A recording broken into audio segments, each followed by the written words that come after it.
গোপন সংবাদের ভিত্তিতে ইনপুট আসে যে শিলচর দিক থেকে একটা বাইকে করে দুজন ছেলে, যাদের নাম আজিজুর রহমান এবং শাবান আলী, ওদের বাড়ি সফরেগান্দি এলাকায়, ওরা বাইকে করে কিছু নেশা সামগ্রী নিয়ে আসছিল।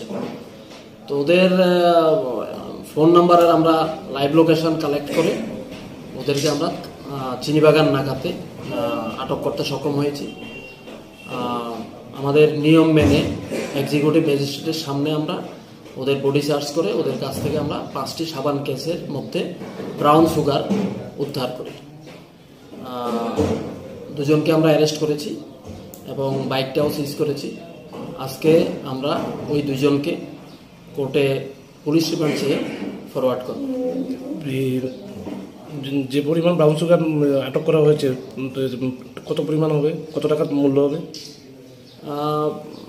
5টা সাবান কেসের দাম মোটামুটি 4.5 লক্ষ টাকা হয়ে যাবে।